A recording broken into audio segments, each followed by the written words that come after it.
परिचय। दूसरा समझेंगे जनसंख्या वितरण के प्रारूप। तीसरा पॉइंट हमारा जनसंख्या वितरण के प्रकार। जय हिंद दोस्तों, टॉप फ्लाइट विश्व में आप सभी का स्वागत और अभिनंदन है। आशा करता हूँ आपकी बोर्ड की एग्जाम की तैयारी बहुत अच्छी चल रही होगी। उसी को और बेहतर बनाने के लिए आज हम समझने वाले हैं class 12th geography. Class 12th की जियोग्राफी का सेकेंड चैप्टर का नाम है विश्व जनसंख्या वितरण एवं घनत्व एवं वृद्धि। ठीक है, तो इस चैप्टर में हम सारे पॉइंटों को अच्छे से पढ़ने वाले हैं, स्टेप बाय स्टेप समझेंगे।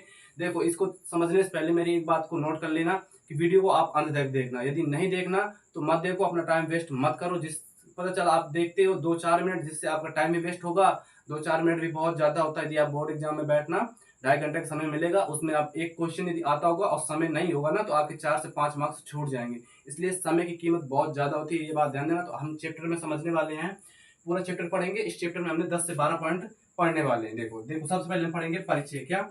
सबसे पहले हम समझेंगे परिचय। दूसरा समझेंगे जनसंख्या वितरण के प्रारूप। तीसरा पॉइंट हमारा जनसंख्या वितरण के प्रकार। जनसंख्या वितरण के हम कितने प्रकार पढ़ सकते हैं। फिर पढ़ेंगे हम प्रभावित करने वाले कारक, अर्थात जनसंख्या वितरण को प्रभावित करने वाले कारक। फिर हम पढ़ेंगे जनसंख्या घनत्व। क्या पढ़ेंगे? 5वां पॉइंट है जनसंख्या घनत्व। फिर पढ़ेंगे विश्व में जनसंख्या घनत्व। नेक्स्ट पॉइंट हमारा भारत में जनसंख्या घनत्व, इसको प्रभावित करने वाले कारक। फिर इसके बाद जनसंख्या वृद्धि, समस्याएं, समाधान, जनसंख्या प्रवास, महाद्वीपीय जनसंख्या, मतलब महाद्वीपों में जनसंख्या कितनी है। और फिर लास्ट में पढ़ेंगे जनसंख्या के उपाय की जनसंख्या रोकने के कौन कौन से उपाय हैं। तो ये 8 से 10 पॉइंट है। इनको समझने के लिए आपको लास्ट तक वीडियो देखना पड़ेगा। जैसे मैं बताऊं वैसे नोट्स बनाने हैं और स्टेप बाय स्टेप लिखना है। ठीक है, आइए हम चैप्टर को स्टार्ट करते हैं। चैप्टर दूसरा, विश्व जनसंख्या वितरण घनत्व एवं वृद्धि का पहला पॉइंट हम समझेंगे परिचय। परिचय में समझना है हमें कि जिस प्रकार परिवार का अस्तित्व और महत्व उसके सदस्यों से होता है, जिस प्रकार परिवार का अस्तित्व और महत्व उसके परिवार से होता है, ठीक उसी प्रकार राष्ट्र का निर्माण उसमें निवास करने वाले पुरुष, स्त्रियों और बच्चों की संख्या से होता है। राष्ट्र के भौगोलिक क्षेत्र में निवास करने वाले संपूर्ण मानवीय संसाधन ही उसकी जनसंख्या कहलाते हैं। जनसंख्या है तो राष्ट्र है, अन्यथा वह क्षेत्र वीरान मरुभूमि ही है। ठीक है, कि मान लो जिस प्रकार परिवार का अस्तित्व और महत्व उसके सदस्यों होता है। जैसे कि मतलब परिवार में यदि पुरुष, स्त्रियों और बच्चों की संख्या है तो वह एक परिवार है, महत्व परिवार का महत्व। वैसे राष्ट्र के भौगोलिक क्षेत्र में निवास करने वाले संपूर्ण मानवीय संसाधन ही उसकी जनसंख्या कहलाती है। और जनसंख्या है तो राष्ट्र है, जनसंख्या है तो राष्ट्र है, अन्यथा वह एक वीरान मरुभूमि ही है। ठीक है, अर्थात ये समझो, मतलब एक कोई रूम है, क्या एक महल समझ लो, महल है, एक महल है। महल तो है पर उसमें रहने वाला कोई नहीं है, तो वो महल बेकार है। एग्जाम्पल, जैसे आपके पास खाना तो है पर आप उसे खा नहीं सकते, तो वो आपके लिए खाना बेकार है। ठीक, आपके पास कपड़े तो हैं पर उन्हें आप पहन नहीं सकते, तो वो कपड़ा आपके लिए बेकार है। ठीक है, ये था हमारा परिचय। हमारा नेक्स्ट पॉइंट है,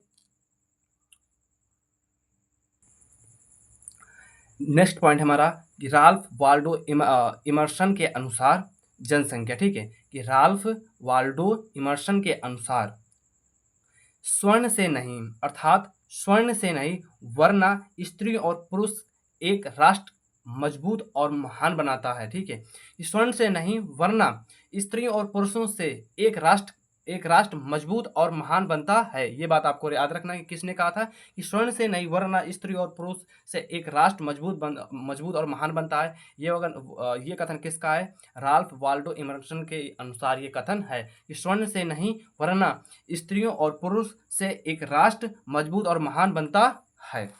हमारा नेक्स्ट पॉइंट है कि जनसंख्या वितरण के प्रारूप। क्या? जनसंख्या वितरण के प्रारूप में हमें समझना है। हमारा पहला पॉइंट है कि जनसंख्या के वितरण का अर्थ है कि किसी भी क्षेत्र में जनसंख्या कैसे वितरित की जाती है। अब समझो कि जनसंख्या के वितरण का अर्थ है कि किसी क्षेत्र में जनसंख्या कैसे वितरित की जाती है। नेक्स्ट पॉइंट है हमारा कि 2021 में विश्व की जनसंख्या 783.66 करोड़ विश्व बैंक से भी अधिक हो चुकी है। 2021 में विश्व की जनसंख्या 783.66 करोड़ अर्थात विश्व बैंक से भी अधिक हो चुकी है। तीसरा पॉइंट है हमारा कि विश्व की जनसंख्या का 90% पृथ्वी के 10% स्थल भाग में निवास करता है। अर्थात सबसे विश्व की जनसंख्या है, अर्थात मान लो कि ये हमारा विश्व, क्या विश्व है, इसमें 90%, ये हमारा 90% है। इस पर पृथ्वी पर रहने वाले जो लोग हैं 90% लोग इस 10% भूमि में रहते हैं। एक बार और समझो कि विश्व की जनसंख्या का 90% पृथ्वी के 10% स्थल भाग पर निवास करते हैं। देखो, जनसंख्या वितरण के प्रारूप में जनसंख्या के वितरण का अर्थ है कि किसी भी क्षेत्र में जनसंख्या कैसे वितरित की जाती है। दूसरा है कि 2021 में विश्व की जनसंख्या 783.66 करोड़ विश्व बैंक से भी अधिक हो चुकी है। विश्व की जनसंख्या का 90% पृथ्वी के 10% स्थल भाग पर निवास करते हैं। ये था जनसंख्या वितरण के 3 पॉइंट। अब हमें समझना है चौथा पॉइंट। चौथा पॉइंट है हमारा कि विश्व के प्रत्येक महाद्वीप में जनसंख्या का वितरण असमान रूप से किया जाता है। अर्थात विश्व के प्रत्येक महाद्वीप में जनसंख्या का वितरण अलग अलग किया जाता है। नेक्स्ट पॉइंट है हमारा कि एशिया महाद्वीप के जनसंख्या वितरण के संबंध में जॉर्ज बी क्रेसी ने कहा था, अच्छे से याद रखना कि जॉर्ज बी क्रेसी ने क्या कहा था कि एशिया में बहुत अधिक स्थानों पर बहुत कम लोग निवास करते हैं और कम स्थानों पर बहुत अधिक लोग रहते हैं। देखो, एशिया महाद्वीप के जनसंख्या वितरण के संबंध में जॉर्ज बी क्रेसी ने कहा था कि एशिया में बहुत अधिक स्थानों पर कम लोग और कम स्थानों पर बहुत अधिक लोग रहते हैं। ये थे हमारे 5 पॉइंट जनसंख्या वितरण के प्रारूप के। तो देखो, एक बार और समझो कि विश्व के प्रत्येक महाद्वीप में जनसंख्या का वितरण असमान रूप से किया जाता है, अर्थात अलग अलग किया जाता है। एशिया महाद्वीप में या के जनसंख्या वितरण के संबंध में जॉर्ज बी क्रेसी ने कहा था कि एशिया में बहुत अधिक स्थानों पर कम लोग और कम स्थान पर बहुत अधिक लोग रहते हैं। नेक्स्ट पॉइंट हमारा कि जनसंख्या वितरण को 2 प्रकार से विभाजित किया जाता है, अर्थात जनसंख्या वितरण को 2 भागों में बांटा गया है। पहला है बसे हुए क्षेत्र, दूसरा है बिना बसे हुए क्षेत्र। जनसंख्या वितरण को 2 भागों में बांटा गया है, पहला बसे हुए क्षेत्र, दूसरा बिना बसे हुए क्षेत्र। तो हमें पहले समझेंगे बसे हुए क्षेत्र कौन कौन से। तो वर्तमान समय में जनसंख्या के 3 विशाल क्षेत्र हैं। विशाल क्षेत्र हैं जिनमें मानव समूह सम्मिलित है। देखो, एक बार और समझो कि जनसंख्या वितरण को 2 भागों में बांटा गया है। कौन कौन से? बसे हुए क्षेत्र, बिना बसे हुए क्षेत्र। बसे हुए क्षेत्र में वर्तमान समय में जनसंख्या के 3 विशाल क्षेत्र हैं जिसमें मानव समूह सम्मिलित है। तो हम बसे हुए क्षेत्र का पहला पॉइंट समझेंगे, एशियाई समूह। क्या? एशियाई समूह में विश्व की लगभग 60% जनसंख्या निवास करती है। देखो, एशियाई समूह में विश्व की लगभग 60% जनसंख्या निवास करती है, जिसका विस्तार 10 डिग्री उत्तरी अक्षांश, ठीक है, कि एशियाई जनसमूह में विश्व की लगभग 60% जनसंख्या निवास करती है, जिसका विस्तार 10 डिग्री उत्तरी अक्षांश से 40 डिग्री उत्तरी अक्षांश के बीच है। उसमें मानसूनीय जलवायु के कारण सभी देश कृषि प्रधान है। क्या? सभी देश कृषि प्रधान है। इसी कारण से जिसे कॉप सभ्यता या चावल सभ्यता के नाम से भी जाना जाता है। देखो, एशियाई जनसमूह में आपको ये पॉइंट याद रखना है कि चावल सभ्यता या फिर कॉप सभ्यता किसे कहते हैं। तो एशियाई जनसमूह में विश्व की लगभग 60% जनसंख्या निवास करती है, जिसका विस्तार 10 डिग्री उत्तरी अक्षांश से 40 डिग्री उत्तरी अक्षांश के बीच है। उसमें मानसून जलवायु के कारण सभी देश कृषि प्रधान है। इस कारण से इसे कॉप सभ्यता या चावल सभ्यता कहा जाता है। बसे हुए क्षेत्र का सेकेंड पॉइंट है हमारा यूरोपीय जनसमूह। क्या है? यूरोपीय जनसमूह। इस जनसमूह में विश्व की लगभग 11% जनसंख्या निवास करती है। पहले यह ध्यान देना। यूरोपीय जनसमूह में इस जनसमूह में विश्व की लगभग 11% जनसंख्या निवास करती है। इसका विस्तार 40 डिग्री से 60 डिग्री उत्तरीय अक्षांशों के बीच है। 50 डिग्री उत्तरी अक्षांशों में इंग्लिश चैनल से लेकर पूर्व में यूक्रेन तक का उद्योग के केंद्रीय होने के कारण इसे औद्योगिक सभ्यता कहा जाता है। यूरोपीय जनसमूह में समझो कि इस जनसमूह में लगभग विश्व की 11% जनसंख्या रहती है। इसका विस्तार 40 डिग्री से 60 डिग्री अक्षांश के बीच में है। 50 डिग्री उत्तरी अक्षांश से 50 उत्तरी अक्षांश में इंग्लिश चैनल से लेकर पूर्व में यूक्रेन तक उद्योग के केंद्रीय होने के कारण इसे औद्योगिक सभ्यता कहा जाता है।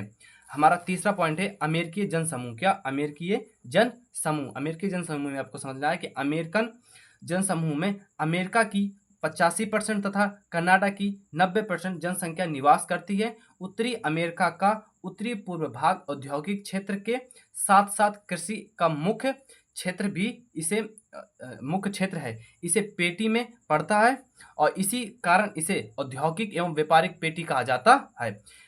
अमेरिकन जनसमूह में समझना है कि आपको नोट याद रखना है कि अमेरिकन जनसमूह में अमेरिका की 85% तथा कनाडा की 90% जनसंख्या निवास करती है। ये उत्तरी अमेरिका का उत्तरी पूर्वी भाग औद्योगिक क्षेत्र के साथ साथ कृषि का मुख्य क्षेत्र भी है। इसे पेटी कहा जाता है, इसे पेटी में पड़ता है, इस कारण से इसे औद्योगिक एवं व्यापारिक पेटी कहा जाता है। अब हमें समझना है बिना बसे हुए क्षेत्र। हमने समझा अभी तक बसे हुए क्षेत्र, अब हमें समझना है बिना बसे हुए क्षेत्र। तो बिना बसे हुए क्षेत्र को समझो कि पृथ्वी के स्थल खंड का लगभग 70% भाग बिना बसे हुए क्षेत्र है। पृथ्वी के स्थल खंड का लगभग 70% भाग बिना बसे हुए क्षेत्र का है, जिसमें विश्व की 5% से भी कम जिसमें विश्व की 5% से भी कम जनसंख्या रहती है। बिना बसे हुए आबादी वाले 4 क्षेत्र मुख्य हैं। कितने? 4 क्षेत्र मुख्य हैं। पृथ्वी के स्थल खंड का लगभग 70% भाग बिना बसे हुए क्षेत्र का है, जिसमें विश्व की 5% से भी कम जनसंख्या रहती है। बिना बसे हुए क्षेत्र 4 हैं। पहला है हमारा अति ठंडे प्रदेश, मतलब जहां पर बहुत ज्यादा ठंड पड़ती है, जैसे अंटार्कटिका महाद्वीप और ग्रीनलैंड आदि हैं। ठीक है, अति ठंडे प्रदेश में अंटार्कटिका महाद्वीप, ग्रीनलैंड आदि हैं। दूसरा पॉइंट है उष्ण तथा मध्य अक्षांशीय मरुस्थल। इसमें देखो क्या क्या आते हैं, जैसे सहारा, कालाहारी, अटाकामा, अरब, थार, एरिजोना, पश्चिमी ऑस्ट्रेलिया का मरुस्थल क्षेत्र आता है। ये जो क्षेत्र हैं ये सभी क्षेत्र किस में आते हैं? मध्य अक्षांशीय या उष्ण तथा मध्य अक्षांशीय मरुस्थल में आते हैं। तीसरा पॉइंट हमारा विस्तृत रेखा। क्या? विस्तृत रेखा अर्धवन। ठीक है, इसमें देखो अमेजन बेसिन और कांगो जंगल बहुत ज्यादा प्रसिद्ध है। ठीक है, इसमें जंगल आते हैं, अमेजन जंगल और कांगो जंगल बहुत ज्यादा प्रसिद्ध है, जो विस्तृत रेखीय अर्धवन कहलाते हैं। चौथा पॉइंट है ऊंचे पर्वत। ऊंचे पर्वत में आता है हिमालय, राकीय, एंटीज, अल्पास, एटलस आदि। विश्व जनसंख्या का वितरण समुद्र तल की ऊंचाई से भी असमान है, मतलब अलग अलग है। देखो ऊंचे पर्वत में हिमालय, रकीज, एंडीज, अल्पास, एटलस आदि आदि पर्वत हैं। ठीक है, जिसमें विश्व जनसंख्या का वितरण समुद्र तल की ऊंचाई से भी असमान है, मतलब अलग अलग है। ठीक है, नेक्स्ट पॉइंट हमें समझना है जनसंख्या वितरण को प्रभावित करने वाले कारक कौन कौन से हैं। हमें ये समझना है, ये अच्छा टॉपिक है हमारे टॉपिक का कि जनसंख्या वितरण को प्रभावित करने वाले कारक कौन कौन कौन से। तो पहला कारक है हमारा भौगोलिक कारण। इसमें जो कारक आते हैं जिसके अंतर आते हैं जल की उपलब्धता। ठीक है, जल की उपलब्धता, भू आकृति, जलवायु और मृदा, ये 4 पॉइंट है भौगोलिक कारक। ठीक है, तो जनसंख्या वितरण को प्रभावित करने वाले कारक कौन कौन से हैं? भौगोलिक कारण, पहला भौगोलिक कारण जिसके अंतर्गत है जल की उपलब्धता, भू आकृति, जलवायु और मृदा। नेक्स्ट है हमारा आर्थिक कारण। क्या? आर्थिक कारण। भौगोलिक कारण में जल की उपलब्धता, भू आकृति, जलवायु, मृदा। अब आर्थिक कारण में कौन कौन से? खनिज, नागरिकता और औद्योगिकी कारण। ठीक है, ये थे हमारे 3। आर्थिक कारण में खनिज और नागरीकरण और औद्योगिकी कारण।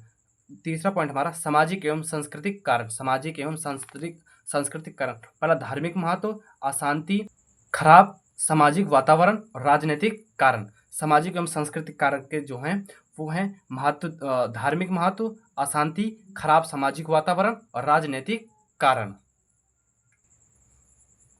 नेक्स्ट पॉइंट हमारा राजनीतिक कारण। क्या? राजनीतिक कारण अस्थित राजनीतिक स्थायी। ठीक है, जो अस्थित राजनीतिक स्थायी स्थिति है वो है। और दूसरा खराब कानूनी व्यवस्था। क्या? खराब कानून व्यवस्था है। राजनीतिक कारण में समझो अस्थित राजनीतिक स्थिति और खराब कानून व्यवस्था। हमारा मेन पॉइंट आता है, अब आता है जनसंख्या घनत्व। क्या? जनसंख्या घनत्व। ठीक है, यहाँ से बहुत सारे क्वेश्चन पूछे जाते हैं बोर्ड एग्जाम में। जनसंख्या घनत्व हमें समझना है कि इसकी परिभाषा आती है बोर्ड एग्जाम में लिखने को। ठीक है, कि प्रति वर्ग किलोमीटर क्षेत्र में निवास करने वाले व्यक्तियों की संख्या को जनसंख्या घनत्व कहते हैं। प्रति वर्ग किलोमीटर क्षेत्र में निवास करने करने वाले व्यक्तियों की संख्या को जनसंख्या घनत्व कहते हैं। जनसंख्या घनत्व की परिभाषा समझो कि प्रति वर्ग 1 किलोमीटर के एरिया में निवास करने वाले व्यक्तियों की संख्या जनसंख्या घनत्व कहलाती है। जनसंख्या घनत्व ज्ञात करने का सूत्र क्या होता है? जनसंख्या घनत्व का सूत्र होता है जनसंख्या घनत्व बराबर कुल जनसंख्या बटे कुल क्षेत्र। कुल जनसंख्या बटे कुल क्षेत्र, ये होता है जनसंख्या घनत्व का सूत्र। अब एग्जाम्पल समझो, जैसे कि कैसे आप निकालोगे, ठीक है। तो मान लो कोई आ नाम का प्रदेश है, आ प्रदेश का कुल क्षेत्रफल 500 वर्ग किलोमीटर है, जबकि उसमें 5 लाख लोग रहते हैं, तो उसका जनसंख्या घनत्व निम्नवत होगा। कैसे होगा समझो। तो आपको पहले सूत्र लिख देना जनसंख्या घनत्व। अब इसमें क्या कहता है कि कुल जनसंख्या कितनी है? 5 लाख। कितनी है? 5 लाख। तो 5 लाख लिख देना है। और कुल क्षेत्र कितना है? 500 वर्ग किलोमीटर, तो 500 लिख देना है। फिर इससे डबल जीरो को काट देना है, 5 का भाग दे देना है, तो आपका निकल के आ जाएगा 1000। 1000 प्रति वर्ग किलोमीटर होता है, ठीक है। ऐसे निकालते हैं।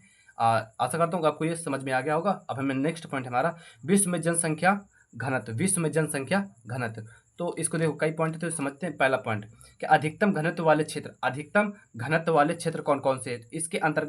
इसके अंतर्गत जन घनत्व 100 कितना? 100 प्रति व्यक्ति प्रति वर्ग किलोमीटर से अधिक है, ठीक है। इसके अंतर्गत जनसंख्या घनत्व 100 व्यक्ति प्रति वर्ग किलोमीटर से अधिक होता है। जैसे क्षेत्र कौन कौन से? चीन, भारत, जापान, पाकिस्तान, बांग्लादेश और इंडोनेशिया, ठीक है। नोट में आपको समझना है कि एशिया के 6 विशाल जनसंख्या वाले देश कौन कौन से हैं। देखो, एशिया के 6 विशाल जनसंख्या वाले देश कौन कौन से? चीन, भारत, जापान, पाकिस्तान, बांग्लादेश और इंडोनेशिया। और इसी में समझो कि जनघनत्व वाले क्षेत्र कौन कौन से हैं? चीन, भारत, जापान, पाकिस्तान, बांग्लादेश और ठीक है, इंडोनेशिया, सॉरी। तो एक बार और इसको समझ लो कि विश्व में जनसंख्या घनत्व का मतलब घनत्व उसको बारे में लिखना है। तो पहला पॉइंट है अधिकतम घनत्व वाले क्षेत्र, जिसके अंतर्गत जनसंख्या घनत्व 100 कितना? 100 व्यक्ति प्रति वर्ग किलोमीटर से अधिक है। वे क्षेत्र कौन कौन से हैं? चीन, भारत, जापान, पाकिस्तान, बांग्लादेश और इंडोनेशिया। नोट में लिख के रखा है कि एशिया के 6 विशाल जनसंख्या वाले देश हैं। ये 6 जो है ये विशाल एशिया के 6 विशाल जनसंख्या वाले देश हैं।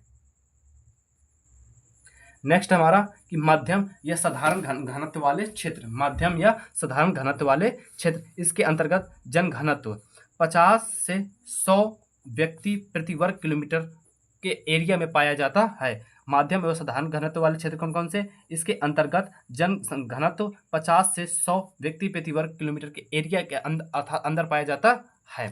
तीसरा पॉइंट है हमारा कम घनत्व वाले क्षेत्र। कम घनत्व वाले क्षेत्र, इसके अंतर्गत जन घनत्व 10 से 50 प्रति व्यक्ति वर्ग किलोमीटर में पाया जाता है। कम घनत्व वाले क्षेत्र में इसके अंतर्गत जन घनत्व 10 से 50 व्यक्ति प्रति वर्ग किलोमीटर के अंदर में पाया जाता है, जिसे जो सबसे कम घनत्व वाले क्षेत्र हैं, ठीक है। और चौथा पॉइंट है हमारा जन वहीन क्षेत्र के, इसके अंतर्गत जन घनत्व 1 से 10 व्यक्ति प्रति वर्ग किलोमीटर में मिलता है, क्योंकि यह अत्यधिक ठंडा प्रदेश होता है। ये कहाँ पाया जाता है? ये जनवहीन क्षेत्र कहाँ पाया जाता है? अत्यधिक ठंडे प्रदेश में, और 1 से 10 व्यक्ति प्रति वर्ग किलोमीटर के एरिया में मिलते हैं। नेक्स्ट पॉइंट हमारा भारत में जनसंख्या घनत्व। नेक्स्ट पॉइंट हमारा भारत में जनसंख्या घनत्व। पहला पॉइंट है 2011 की जनगणना के अनुसार भारत में जनसंख्या का घनत्व 382 व्यक्ति प्रति वर्ग किलोमीटर था। 2011 की जनगणना के अनुसार भारत में जनसंख्या का घनत्व 382 व्यक्ति प्रति वर्ग किलोमीटर का था। सर्वाधिक जनसंख्या घनत्व वाला राज्य बिहार, पश्चिम बंगाल और केरल। नंबर 1 पर बिहार, नंबर 2 पर पश्चिम बंगाल, नंबर 3 पर केरल। तो सर्वाधिक जनसंख्या घनत्व वाला राज्य है बिहार, जिसका 1106 है, पश्चिम बंगाल का 1028 है और केरल का 860 है, ठीक है। तीसरा पॉइंट है न्यून जनसंख्या घनत्व वाले राज्य। कितने? न्यून मतलब कम जनसंख्या वाले राज्य। पहला है अरुणाचल प्रदेश, दूसरा मिजोरम, तीसरा है सिक्किम। मिजोरम का है 17, अरुणाचल प्रदेश का है 17, मिजोरम का है 52 और सिक्किम का है 86। कितना है? 86। तो निम्न जनसंख्या घनत्व वाले राज्य में से पहला है, ये याद रखना, अरुणाचल प्रदेश। MCQ में पूछा जा सकता है, ठीक है। अरुणाचल प्रदेश, मिजोरम और सिक्किम है। सर्वाधिक बिहार और सबसे कम अरुणाचल प्रदेश। नेक्स्ट पॉइंट हमारा सर्वाधिक जनसंख्या घनत्व वाला केंद्र शासित प्रदेश। सर्वाधिक जनसंख्या वाला केंद्र शासित प्रदेश वो है दिल्ली, जिसका जो जनसंख्या घनत्व है वह 11,320 है। कितना है? 11,320 है। न्यून जनसंख्या वाला घनत्व वाला केंद्र शासित प्रदेश कौन सा है? अंडमान निकोबार द्वीप समूह, जिसका 46 है। कितना है? 46 है। न्यून जनसंख्या घनत्व वाला केंद्र शासित प्रदेश अंडमान निकोबार द्वीप समूह, जिसकी जनसंख्या घनत्व है 46। और सर्वाधिक जनसंख्या घनत्व वाला केंद्र शासित प्रदेश है दिल्ली, 11,320 और सबसे कम अंडमान निकोबार द्वीप समूह। जनसंख्या वितरण घनत्व को प्रभावित करने वाले कारक। जनसंख्या वितरण घनत्व को घनत्व को प्रभावित करने वाले कारक। पहला कारण है भौतिक कारण। क्या भौतिक कारण में आता है? स्थिति, जलवायु, भू आकृति। 75% जनसंख्या मैदानों में निवास करती है। भू आकृति में ध्यान देना कि 75% जनसंख्या मैदानों में निवास करती है। दूसरा है आर्थिक कारण। खनिज और मिट्टियां, अर्थात खनिज का मतलब जो कीमती पत्थर मिलते हैं वो बहुत बड़ा इसका कारण है। ठीक है। तीसरा है हमारा सामाजिक एवं सांस्कृतिक कारण। सामाजिक व्यवस्था, राजनीतिक व्यवस्था, नागरिक और औद्योगिकी कारण। ये थे हमारे जनसंख्या वितरण घनत्व को प्रभावित करने वाले कारक। नेक्स्ट पॉइंट है हमारा जनसंख्या वृद्धि। नेक्स्ट पॉइंट कौन सा है हमारा? जनसंख्या वृद्धि। यहाँ से बहुत सारे क्वेश्चन बोर्ड एग्जाम में पूछ जाते हैं, तो आपको समझना है जनसंख्या वृद्धि के बारे में। जनसंख्या वृद्धि किसी भी क्षेत्र में लोगों की संख्या बढ़ने को कहा जाता है। ये बात आपको ध्यान देना है कि जनसंख्या वृद्धि किसी भी क्षेत्र में रहने वाले लोगों को बढ़ने को कहा जाता है। जनसंख्या वृद्धि किसी भी क्षेत्र में लोगों की संख्या बढ़ने को कहा जाता है। पूरी दुनिया में मनुष्य की संख्या हर साल लगभग 8.3 करोड़ 8.3 करोड़ या 1.1 अर्थात 1.1 प्रतिशत की दर से बढ़ती जा रही है। देखो दोबारा से समझो, जनसंख्या वृद्धि किसी भी क्षेत्र में लोगों की संख्या बढ़ने को कहा जाता है। पूरी दुनिया में मनुष्य की जनसंख्या हर साल लगभग 8.3 करोड़ या 1.1 प्रतिशत की दर से बढ़ती जा रही है। वर्ष 1800 को पूरे विश्व की जनसंख्या लगभग 1 अरब थी। कितनी थी? 1800 के आसपास पूरी दुनिया की पूरे विश्व की जनसंख्या कितनी थी? 1 अरब के आसपास थी, जो 2017 में बढ़कर 7.6 अरब हो गई थी। कितनी हो गई थी? 7.6 अरब हो गई है। आगे भी इसी संख्या को बढ़ाव की उम्मीद है, मतलब आगे भी इस तरह संख्या को बढ़ने की उम्मीदें हैं। और ये अंदाजा लगाया गया है कि 2030 तक, कब? 2030 के मध्य तक ये आबादी 8.6 अरब हो जाएगी। कितनी हो जाएगी? 8.6 अरब हो जाएगी। और 2050 तक 9.8 अरब हो जाएगी। 2050 तक 9.8 अरब हो जाएगी। और 2100 मतलब जैसे 2050 है वैसे 2100 तक इसकी आबादी 11.2 अरब तक हो सकती है। ये था हमारा जनसंख्या वृद्धि। अब हमें समझना है जनसंख्या वृद्धि के आधारभूत अवधारणाएं। जनसंख्या वृद्धि या जनसंख्या भूगोल की आधारभूत अवधारणाएं हमें समझना है। ठीक है। तो हमारा नेक्स्ट पॉइंट समझो कि जनसंख्या भूगोल की आधारभूत अवधारणाएं कौन कौन सी है। पहला है हमारा जनसंख्या वृद्धि दर। क्या? जनसंख्या वृद्धि दर सबसे मेन पॉइंट है। जनसंख्या वृद्धि दर जनसंख्या में होने वाला परिवर्तन जो प्रतिशत में व्यक्त किया जाता है उसे जनसंख्या वृद्धि दर कहा जाता है। जनसंख्या में होने वाला वह परिवर्तन जो प्रतिशत में व्यक्त किया जाता है उसे जनसंख्या वृद्धि कहा जाता है। नेक्स्ट पॉइंट हमारा कि जनसंख्या की प्राकृतिक वृद्धि। तो किसी क्षेत्र में दो समय अवधि के मध्य जन्म और मृत्यु के अंतर से बढ़ने वाली जनसंख्या को जनसंख्या की प्राकृतिक वृद्धि कहा जाता है। प्राकृतिक जनसंख्या वृद्धि इक्वल टू जन्म माइनस मृत्यु होता है। तो जनसंख्या की प्राकृतिक वृद्धि किसी क्षेत्र में दो समय अवधि के मध्य जन्म और मृत्यु के अंतर से बढ़ने वाली जनसंख्या को जनसंख्या की प्राकृतिक वृद्धि कहा जाता है। प्राकृतिक जनसंख्या वृद्धि बराबर जन्म माइनस मृत्यु होता है। नेक्स्ट पॉइंट हमारा कि जनसंख्या की वास्तविक वृद्धि किसे कहते हैं। जनसंख्या की वास्तविक वृद्धि किसे कहते हैं? तो समझो जनसंख्या की वास्तविक वृद्धि से आशा है हमारा जन्म माइनस मृत्यु प्लस आप्रवास माइनस उत्प्रवास से लगाया जाता है। जनसंख्या की वास्तविक वृद्धि है। जनसंख्या की वास्तविक वृद्धि से आशय है हमारा जन्म माइनस मृत्यु प्लस आप्रवास माइनस उत्प्रवास से लगाया जाता है। वार्षिक वृद्धि किसे कहते हैं वो समझो कि एक वर्ष में जन्म दर और मृत्यु दर के अंतर को वार्षिक दर कहा जाता है। वार्षिक दर वृद्धि किसे कहा जाता है कि एक वर्ष के जन्म दर और मृत्यु दर के अंतर को वार्षिक वृद्धि कहा जाता है। नेक्स्ट पॉइंट हमारा जनसंख्या की धनात्मक वृद्धि। जनसंख्या की धनात्मक वृद्धि जब दो समय अंतरालों के बीच जब दो समय अंतरालों के बीच जनसंख्या की जन्म दर मृत्यु दर से अधिक हो। ये पॉइंट याद रखना कि जन्म दर मृत्यु दर से अधिक हो तो उसे जनसंख्या का धनात्मक वृद्धि कहा जाता है। नेक्स्ट पॉइंट हमारा जनसंख्या की ऋणात्मक वृद्धि। ऋणात्मक वृद्धि जब दो समय अंतरालों के बीच जनसंख्या की जन्म दर मृत्यु दर से क्या होती है, कम हो जाती है, उसे जनसंख्या की ऋणात्मक वृद्धि कहा जाता है। जनसंख्या वृद्धि में समझो, ऋणात्मक वृद्धि में समझो कि जब दो समय अंतरालों के बीच जन्म दर मृत्यु दर से कम हो जाती है, क्या कम हो जाती है, उसे ऋणात्मक कहते हैं। और वृद्धि दर यहाँ पर अधिक हो जाती है, उसे धनात्मक कहते हैं। वार्षिक दर मतलब एक वर्ष में जन्म दर और मृत्यु दर के अंतर को वार्षिक वृद्धि कहते हैं। और जनसंख्या की वास्तविक वृद्धि से आशा है हमारा जन्म माइनस मृत्यु प्लस आप्रवास माइनस उत्प्रवास से लगाया जाता है। नेक्स्ट पॉइंट हमारा जनसंख्या वृद्धि से उत्पन्न समस्याएं। अब देखो जनसंख्या वृद्धि हो रही है तो बहुत सारी समस्याएं भी उत्पन्न होगी, जिसमें से कुछ मैंने लिखा है उनको आप समझो, ठीक है। कि विश्व में जनसंख्या समस्या दिन प्रतिदिन गंभीर होती चली जा रही है। पहले तो यह है कि विश्व में जनसंख्या समस्या दिन प्रतिदिन गंभीर होती चली जा रही है तथा विकसित एवं विकासशील देश इस गंभीर समस्या से बहुत ज़्यादा चिंतित होने लगे हैं, ठीक है। अब देखो वृद्धि हो रही है, जनसंख्या वृद्धि हो रही है तो आप सभी को पता है कि जमीन की कमी होगी। पहले तो ये समझो जमीन की कमी होगी, क्योंकि सभी लोग जमीन खरीद के अपने मकान बनवा रहे हैं, तो जमीन की ज़्यादा जनसंख्या, ज़्यादा जमीन की बर्बादी। दूसरा बेरोजगार की कमी, ये सारी समस्याएं, सही से शिक्षा न मिल पाना, स्वास्थ्य सही से न मिल पाना, ठीक है, और बहुत सारे कारण हो सकते हैं, तो मैं वो सभी बताऊंगा, ठीक है। तो विश्व में जनसंख्या समस्या दिन प्रतिदिन बढ़ती जा रही है तथा विकसित एवं विकासशील देश इस समस्या से गंभीर चिंतित हैं। देखो अब पहला पॉइंट समझो कि आधुनिक समय में विश्व जनसंख्या के तीव्र गति से वृद्धि हो रही है। ये समझो कि आधुनिक समय में विश्व जनसंख्या में तीव्र से गति हो रही है। दूसरा तापमान में वृद्धि। देखो लोग ज़्यादा हैं तो पेड़ पौधे कट रहे हैं, क्या पेड़ पौधे कट रहे हैं जिससे तापमान में वृद्धि आएगी। अब देखो पेड़ पौधे नहीं रहेंगे तो ऑक्सीजन नहीं मिल पाएगी, और ये तापमान कैसे बढ़ रहा है। अब मान लो यहाँ पर कोई खेत है, ठीक है, ये मान लो कोई खेत है।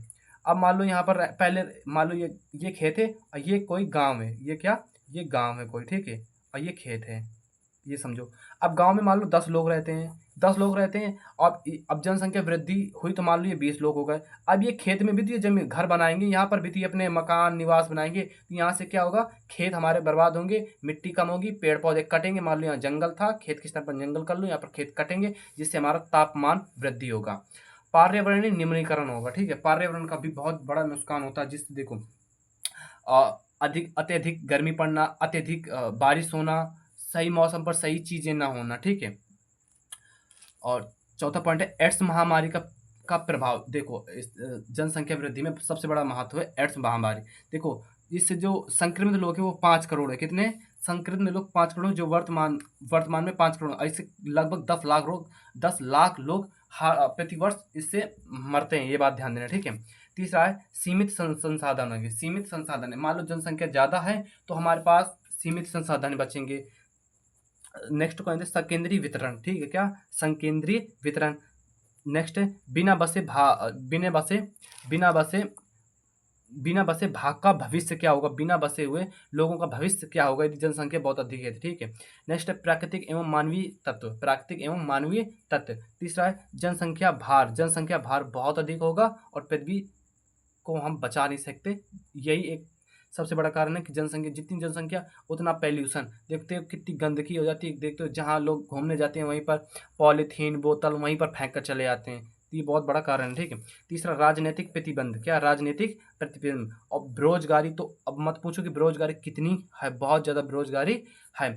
भूखमरी, क्या भूखमरी। स्वास्थ्य एवं शिक्षा सेवाओं का दबाव, मतलब स्वास्थ्य और शिक्षा का जो है इसको अच्छे लेवल का नहीं मिल पाते, जनसंख्या बहुत अधिक है, तो ये बहुत सारे ये ऐसे कारण जो समस्या उत्पन्न करते हैं। स्वास्थ्य और शिक्षा का सही से न मिल पाना, भूखमरी, बेरोजगारी, ऐसे बहुत सारे कारण हैं, ठीक है। तो ये कुछ कारण थे, जनसंख्या वृद्धि से उत्पन्न होने वाली समस्याओं में ये कुछ कारण थे। तो अब हम समझते हैं आगे। नेक्स्ट पॉइंट हमारा जनसंख्या वृद्धि से उत्पन्न समस्याओं का समाधान। देखो अब हमने पढ़ा जनसंख्या वृद्धि से उत्पन्न समस्याएं, अब हम पढ़ेंगे उसके समाधान, कौन कौन से हम समाधान मतलब कौन कौन से हम ऐसे उपयोग कर सकते हैं जिससे थोड़ा बहुत हमें जनसंख्या वृद्धि से समाधान मिल सकते हैं, ठीक है। तो बढ़ती हुई जनसंख्या को रोकना आज की पहली एवं सबसे महत्वपूर्ण आवश्यकता बन गई है, ठीक है। क्योंकि जनसंख्या विस्फोट हो रहा है। जनसंख्या समस्या के साधन निम्नलिखित हैं। बढ़ती हुई जनसंख्या को रोकना आज की सबसे बड़ी एवं सबसे महत्वपूर्ण आवश्यकता है, क्योंकि जनसंख्या विस्फोट हो रहा है। जनसंख्या समस्या का सबसे बड़ा कारण है और इसके हम समाधान निम्नवत हैं, सबसे पढ़ते हैं। देखो सबसे पहला भूमि उपयोग। क्या? भूमि को उपयोग, रासायनिक खाद का प्रयोग न करके जैविक खाद का प्रयोग करें जिससे प्रदूषण कम होगा। पहला भूमि उपयोग, जिसमें रासायनिक खाद का उपयोग न करें। देखो रासायनिक खाद से हमारे खेतों की जैविक क्षमताएं खत्म हो जाती है, जिससे हमें जैविक खाद का उपयोग करना चाहिए, जैसे गोबर की खाद है, ऐसे प्रयोग करें जिससे प्रदूषण न फैले। दूसरा आर्थिक संसाधन। क्या? आर्थिक संसाधन जैसे खनिज, मिट्टी, वन, जल संसाधन, पशु आदि का सही उपयोग करें। देखो कैसे जो खनिज होते हैं इनको कीमती होते हैं, इनसे हम बहुत से ऐसे सैटेलाइट बनाते हैं जिनका हम सही उपयोग कर सकते हैं। मिट्टी का भी हम सही उपयोग करके वन को ना काटें और इनके और रक्षा करें। जल संसाधन जैसे बहुत सारे, उनको भी सही से यूज करें। पशुपालन करके पशुओं को ना मारें, गौ हत्या ना करें। इनको सभी का रोक लगाकर हम इसका आर्थिक संसाधन से भी आर्थिक, जैसे हम पशु पाल लेंगे तो यार हमारा एक रोजगार उत्पन्न हो जाएगा। जैसे आपके पास मान लो 50 भैंस हैं, तो आपके पास 50 भैंस है, तो ऐसा तो है नहीं कि आप 1000-2000 रुपये प्रतिदिन के ना कमाएं, तो आपका थोड़ा बहुत घर चल सकता है, जिससे आपका आर्थिक संसाधन सही हो जाएगा, ठीक है। तीसरा औद्योगिकीकरण। क्या? औद्योगिकीकरण, छोटे एवं घरेलू उद्योगों का महत्व देना चाहिए। देखो अब ये छोटा कोई, जैसे जैसे मेरा ही चैनल मान लो, ये छोटा, इसमें कोई सपोर्ट नहीं करता। वैसे ही मान लो आप छोटे हैं, आप कोई बिजनेस करते हैं छोटे ही से, मान लो कोई दुकान धरते हैं, पर आपकी दुकान से कोई लेता ही नहीं, छोटा सा धंधा कोई सपोर्ट ही नहीं करता, वैसे इनको महत्व देना चाहिए, ठीक ठीक है। एक ये सबसे बड़ा कारण है।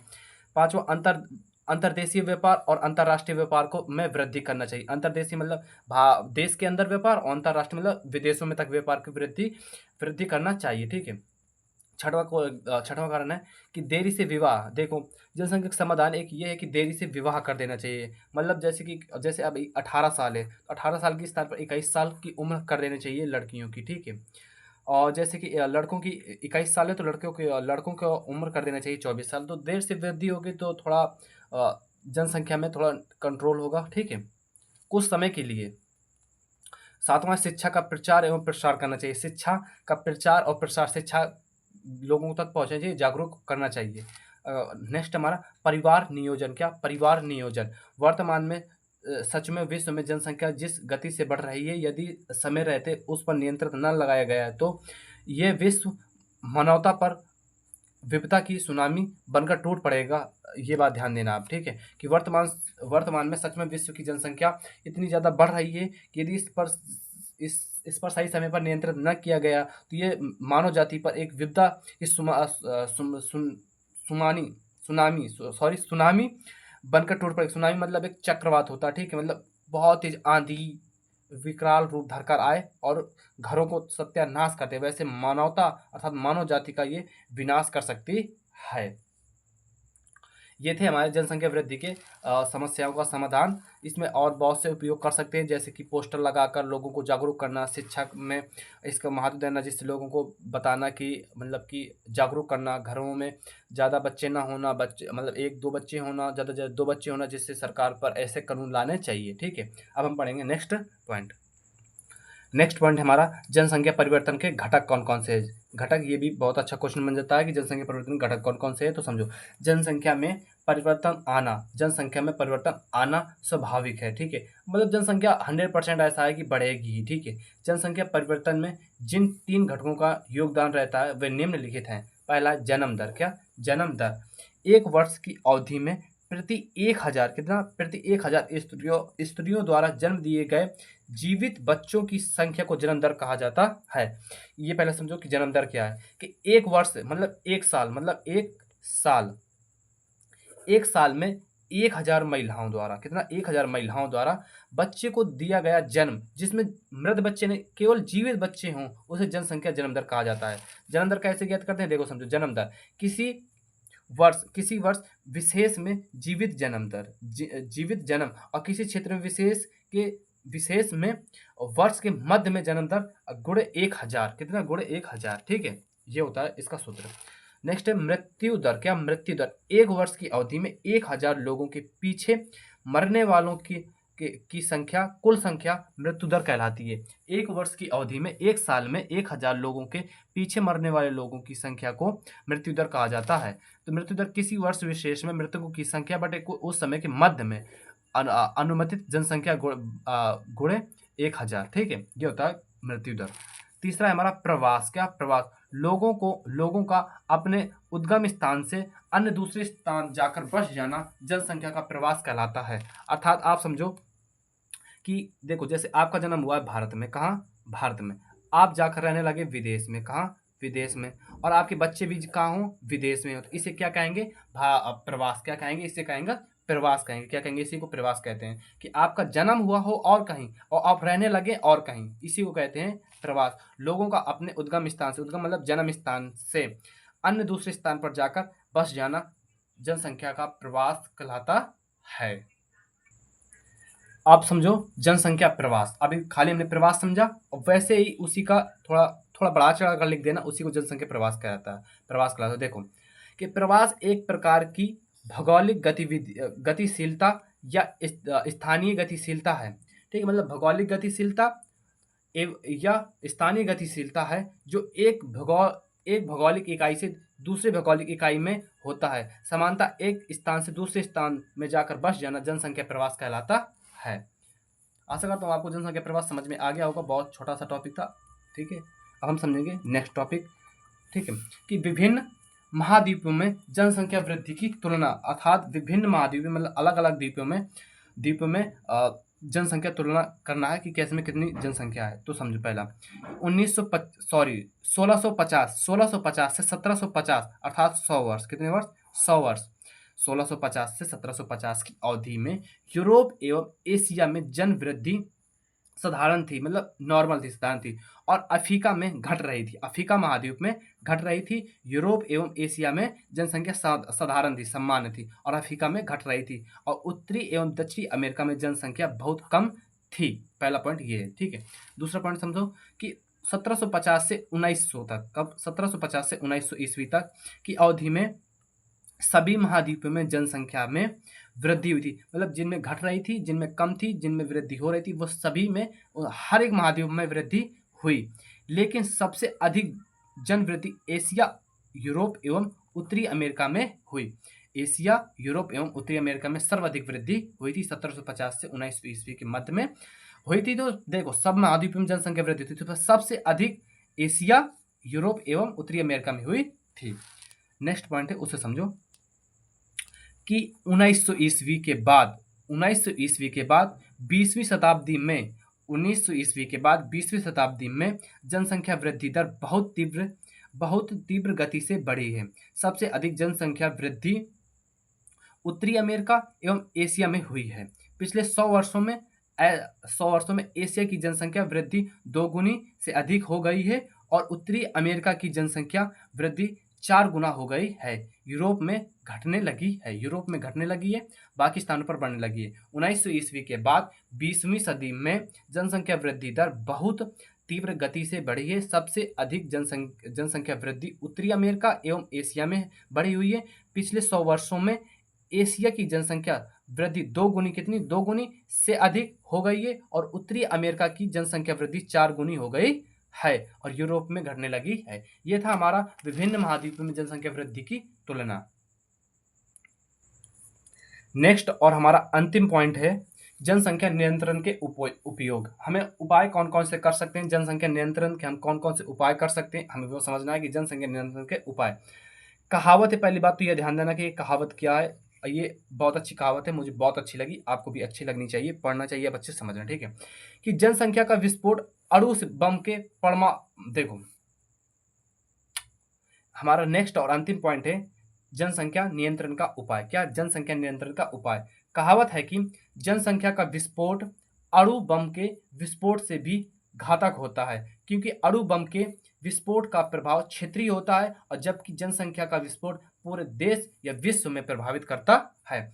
जनसंख्या का विस्फोट अणु बम से विस्फोट में भी घातक होता है। देखो, जनसंख्या का विस्फोट अणु बम अर्थात परमाणु बम या हाइड्रोजन बम के विस्फोट से भी घातक होता है, क्योंकि अणु बम एक का विस्फोट का प्रभाव एक क्षेत्र में रहता है। अर्थात जैसे कि मान लो कि ये कोई देश है, ठीक है। यहाँ पर कोई मान लो परमाणु बम या हाइड्रोजन बम गिरा, तो ये यहाँ का क्षेत्र ही विनाश होगा, यहाँ का क्षेत्र भी विनाश होगा। पर जनसंख्या का विस्फोट होगा तो वो पूरे भारत पर अर्थात पूरे दुनिया में, पूरे भारत में और पूरे विश्व में विस्फोट होगा, कोई प्रभावित करता है। तो कहावत एक बार और समझो कि जनसंख्या का विस्फोट अणु बम के विस्फोट से भी घातक होता है, क्योंकि अणु बम के विस्फोट का प्रभाव क्षेत्रीय होता है और जबकि जनसंख्या विस्फोट का पूरे देश में प्रभावित करता है। अब इसके उपाय समझो। पहला है कि विश्व के सभी देशों में शिक्षा का प्रसार करना चाहिए। देखो, विश्व में सभी देशों को शिक्षा का प्रसार करना चाहिए जनसंख्या नियंत्रण के लिए विश्व के सभी देशों में शिक्षा का प्रसार करना चाहिए। अंधविश्वास और रूढ़ियों का त्याग कर परिवार नियोजन को अपनाना चाहिए। अंधविश्वास और रूढ़ियों को त्याग कर परिवार नियोजन को अपनाना चाहिए। अब अंधविश्वास कैसे? अब आप यदि ट्रेन में सफ़र करते होंगे, रेलगाड़ी में सफ़र करते होंगे, तो उनके जो बाथरूम और डिब्बे में लिखा रहता है कि मिलिए इस बाबा से इस रविवार को, यहाँ पर ऐसा ऐसा होता है। तो इन सबको अंधविश्वास को आपको त्यागना होगा, ठीक है। तीसरा, विवाह की उम्र 21 वर्ष से बढ़ाकर 24 वर्ष कर देनी चाहिए। विवाह की उम्र 21 वर्ष से बढ़ाकर 24 वर्ष कर देनी चाहिए। और चौथा, परिवार का राष्ट्रीय मानदंड 2 बच्चों का होना चाहिए। परिवार का राष्ट्रीय मानदंड 2 बच्चों का होना चाहिए। नेक्स्ट है, परिवार नियोजन कार्यक्रम का प्रचार करना चाहिए। परिवार नियोजन कार्यक्रम का प्रचार करना चाहिए। छठवां, गर्भ निरोधक दवाइयों का उपयोग करना चाहिए जनसंख्या नियंत्रण करने के लिए। एक ये भी अच्छा कारण है, उपाय है कि गर्भ निरोधक दवाइयों का उपयोग करना चाहिए। विज्ञापन, फिल्म, चित्र, पुस्तिका एवं पोस्टर के द्वारा इसका प्रचार करना चाहिए। यदि आप फेस टू फेस नहीं बता पा रहे, किसी को नहीं समझा पा रहा है, तो इसका विज्ञापन करें, फिल्म करें, चित्र बनाएं, ये पुस्तिकाएं एवं पोस्टर पर इसका प्रचार कर सकते हैं। 9वां नंबर है, यौन संबंधी शिक्षा को युवाओं के पाठ्यक्रम में शामिल करें। यौन संबंधित शिक्षा को युवाओं के पाठ्यक्रम में सम्मिलित करना चाहिए। और 9वां है कि छोटा परिवार, खुशी परिवार का आदर्श जन जन तक पहुंचाना चाहिए। ये था जनसंख्या नियंत्रण के उपाय। मित्रों, यहाँ पर चैप्टर होता है समाप्त। हमने इस चैप्टर के सारे पॉइंटों को अच्छे से समझ लिया है। एक एक पॉइंटों को हमने अच्छे से स्टेप बाय स्टेप समझा है। इनके आप नोट्स बना लेना और इनको रिवीजन करते रहना। 7 दिन में 8 दिन में इनको रिवीजन करते रहना, जिससे आपको ये रिमाइंड रहेंगे, याद बने रहेंगे और बोर्ड एग्जाम में आप अच्छा स्कोर कर पाएंगे। यदि चैनल पर नए हो तो चैनल को सब्सक्राइब कर लेना और वीडियो को लाइक कर देना और छोटा सा कमेंट जरूर करना। अब हम मिलेंगे नेक्स्ट वीडियो में। जब तक के लिए जय हिंद, जय भारत।